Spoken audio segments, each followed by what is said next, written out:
Hello guys, আপনারা দেখতে পাচ্ছেন আমাদের এমপি ব্যারিস্টার সুমন তাকে আজকে হবিগঞ্জ আদালতে উঠানো হয়েছে এবং আসলে দেখতে পাচ্ছেন ব্যারিস্টার সুমনকে আসলে দেখবার জন্য সাধারণ পাবলিক রাস্তায় দাঁড়িয়ে রয়েছে। আর এই কাভার ভ্যানে ব্যারিস্টার সুমন রয়েছে, এখান থেকে নামিয়ে ব্যারিস্টার সুমনকে আদালতে উঠানো হবে।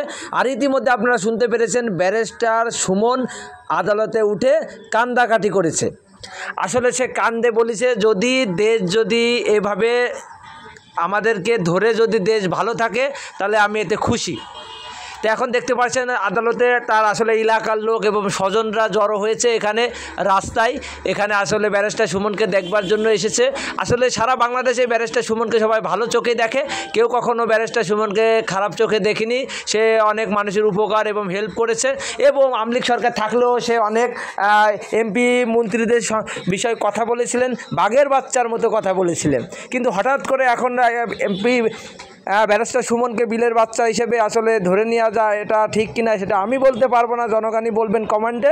কিন্তু এই যে ব্যারিস্টার সুমনকে এই যে হয়রানি করা হচ্ছে আদালতে এনে, এটা আসলে ঠিক কিনা আপনারাই বলুন। কারণ আসলে তার নামে কখনো দুর্নাম শুনিনি, শুধু সুনামি শুনেছি। অনেক মানুষের উপকার করেছে কিন্তু ক্ষতি সে করেনি।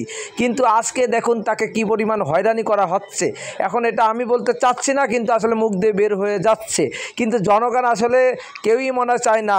আপনি দেখতে পাচ্ছেন এমপি ব্যারিস্টার সুমনকে আদালতে আসলে উঠানো হয়েছে, দেখতে পাচ্ছেন তাকে হেলমেট পরে, এবং আদালতে সে আসলে অনেক কান্নাকাটি করেছে, বলেছে আমি যদি অন্যায় করে থাকি আমার বিচার করবেন। ধন্যবাদ।